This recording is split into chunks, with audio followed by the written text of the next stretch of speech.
Ever wonder if your Flipping 50 fitness program would work for your daughter's fitness and health? Wonder how you can support her exercise, and her healthy habits? Well, in honor of Mother's Day, I am doing this very short podcast to help answer that question. This episode is brought to you by the Hot Not Bothered 10-Day Challenge. It's been an exclusive and only for VIP audience members, but during our current situation, I pivoted to give those of you who are not exercising consistently, not seeing progress, or not already following a plan that gives you results, a quick, safe, sane, simple sample of how you can feel better with a hormone balancing approach to your exercise. There are 10 safe for right now workouts and an audio recording with every single day that'll whisper in your ear the why and the how and the when you're doing those exercises influences your hormones. If this is a fit for you or for somebody that you know, be sure to check out the link in the show notes. That is flipping50.com/HNB. That stands for Hot Not Bothered. HNB challenge. It's not only a quick way to feel good, sleep better, look slimmer, it can be free if you successfully complete every workout and you record it every day in the Facebook group for the program. I will credit your full $49 fee toward a qualifying next purchase at flipping50.com. Okay, so those of you who already have an exercise program going on, maybe you don't need that kickstart. Are you a prove it to me, gotta know the facts kind of girl? Stay tuned for another Mother's Day weekend special I'll share more about at the end of this podcast. That's just for you. All right, let's dive in here. So back to your daughters. In a recent study among female young adults, 8 weeks of endurance training versus 8 weeks of circuit weight training resulted in similar changes in cardiovascular risk factors, including body composition, skinfold measurements, and cholesterol levels. Both programs were designed for the individual's current fitness status before the program, applying the appropriate load and progression based on where they started from. Each subject group did 3 workouts a week of either the endurance or the circuit weight training. So the results show positive and no significant difference for either group. So how do we take that into consideration? For young adults struggling to make exercise a habit, participation in the activity based on personal preference is probably most important, and we know now from this recent study that there's no detriment to health and fitness. So genetic predisposition, that's your fault, Mom, can influence individuals' response to an activity. Personal preference is most likely to reflect that DNA personal or DNA predisposition. So therefore, result in easier adoption of a fitness routine. And all I mean by that is you do not have to do a genetic test or get your DNA tested in order to find out what your DNA tells you. It's, the activity that you're most drawn to. It's the one you love to do the most because it's easier. We're naturally drawn to things that you just adapt to easier. You probably know somebody who loves endurance exercise. You may or may not. You know somebody else who would much rather strength training or much rather do interval training and just get it done. And maybe that's you too. But those variants probably would be confirmed in DNA testing that there's a predisposition for it through your DNA.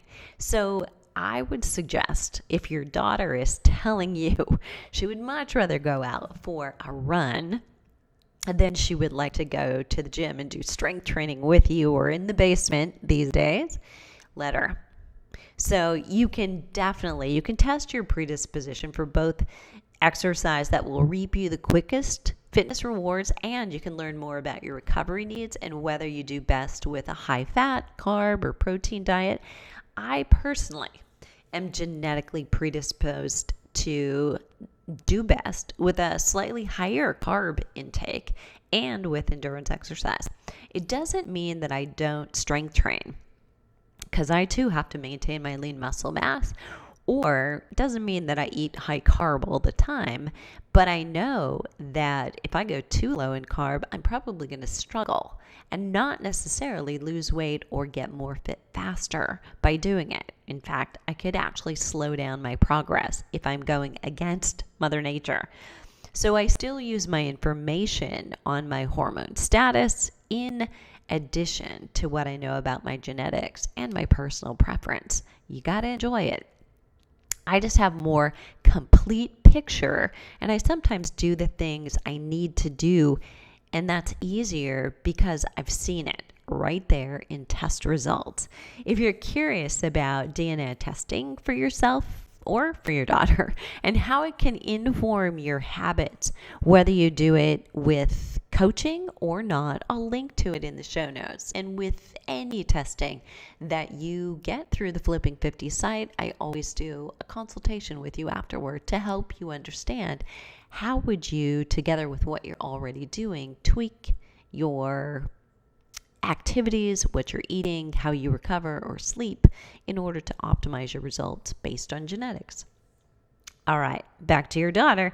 Strength training is important for young women who want to gain bone density, benefits that'll sustain them for life. They still have an opportunity. We don't know exactly where that window closes, but it's some point, probably at age 30, slightly higher, slightly lower, that door closes at some point. So young women who get into the gym and get into strength training sooner will have more benefits that will build a bank of bone density that they'll have to start withdrawing on later as they start more naturally losing bone density easier than they keep it. So priority has to be given to the activity that your daughter likes first. And there's not a hurry. So if you've got a young woman who's 23, get her involved first, just establish habits based on what she enjoys, and then you can gradually encourage. So here's the secret. You, just like potentially me as a fitness trainer and instructor, we want to create codependency. We're only going to do that by giving them their drug of choice first, and then get them so involved that they don't want to stop. They're actually wanting to experiment more with other activities because they're getting good results and they feel good. And it feels good to feel good. You got to get her there first. So establish a habit, start feeling strong and confident in her own body, and then focus on additional activities that balance her overall fitness. First things first. So if she loves running or cardio classes, let her enjoy them and encourage it, and help her set some goals for participation over 8 weeks. In the study, the subjects did 3 workouts a week of either the endurance or the circuit training. So that's a reasonable, not a crazy schedule. Accomplishment of a goal can be another thing you encourage her with. Maybe it's preparing for a race. And right now, of course, we're talking maybe that's got to be a virtual race. Maybe she's got a cousin or a college roommate across the country, but it really doesn't matter. Have them train together, challenge each other together, or simply participation goals. If she sets them and cares about them, it'll give her confidence to add another layer. Right now, doing some training with a friend from college or at work when she's not at work can help a social butterfly connect in a meaningful way. She may be needing that right now too. So while both cardio and resistance training are important for her, if she doesn't like, or on the other hand, build strength now, She's got to first build on her strength of preferences as opposed to the strength of her muscles. Focus on what she loves. Focus on helping her love that more, love her body, and then there's time for the rest. So remember this, muscle mass peaks at about age 25. So it's going to be often around this time. It could be sooner, depending on her habits, and maybe the college 10 or 15. That's still a thing. And once it does, metabolism can slow. And a young adult woman who isn't as active as she once was may find that she has to exercise while she never did before when she was playing sports and not sitting as much at school or work. So it may be that she volunteers herself for more activity or begins showing interest or asking you about it. So there you have it. That's how to support your young adult daughters with their fitness too. So in case you're wondering about your sons, similarly, guys will likely have a personal preference for aerobic or anaerobic work. Historically, guys prefer anaerobic work. They would rather sprint a mile and be done than go for a 5-mile jog. Trust me on this one. They would rather do strength training and yet do high power strength training and again, be done in 15 or 20 minutes than do an hour. Don't ask me how I know this. And they'll prefer going out for a longer run, maybe, or they'll enjoy sprint, one or the other, but they're going to probably have one end of the continuum really be very clear. And as younger men, they can afford to do that. So do know there's some spillover. If you're doing interval training, if you're doing some strength training, and you're doing circuit work, say doing a succession of strength training exercises in pretty rapid fire, not losing control, but you're doing them quickly. So you move from one exercise to the next quickly. There is some cardiovascular benefit. That's going to spill over. However, for endurance trained guys, there's not a lot of spillover. So the loss of muscle mass will happen the older they get. So you want to make sure that they're also doing some strength training in addition to endurance work. So they will peak at age 25 in their muscle mass, though bone density is not as great a concern for guys. They have more dense bones to begin with. They have more muscle mass contributing to more weight on those bones. But all of us, if we live a longer life, we're living well beyond 70, 75, and 80 at this point.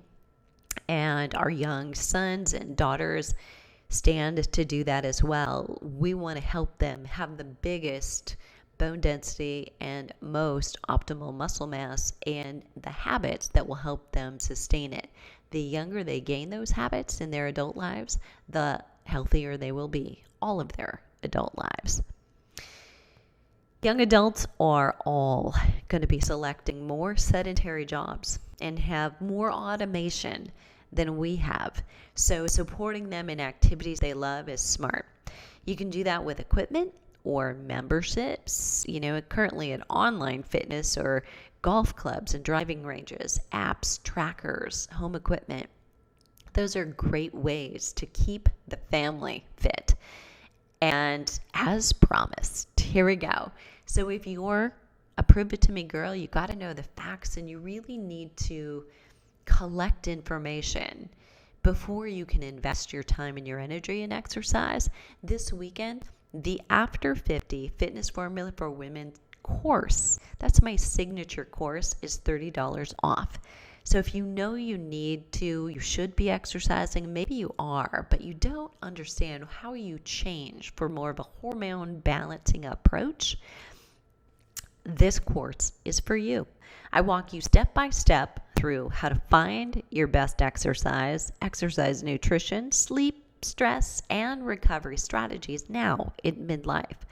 Use the letter I, M, ready. I am ready no spaces, to save $30 during Mother's Day weekend. This is not an exercise program. It's a tell me why program so that you can sink your teeth and your time and energy into healthy habits that matter and support the right exercise. I'll tell you how to know if your current program measures up and how to tweak it if not. I'll put the link to that program in the show notes, and you'll see the code I am ready there as a reminder. If this was helpful, please share it with a friend. Maybe it's a sister, your colleague, woman down the street, who either is interested for herself or who's got a daughter. And you could certainly share it with your daughter. So if she's wondering, how can I start and stick with an exercise program? Have her start with the thing she loves the most. The rest can come later. She's got plenty of time. You can find that in the show notes today at flipping50.com/daughters. And to all of you who are moms, happy Mother's Day.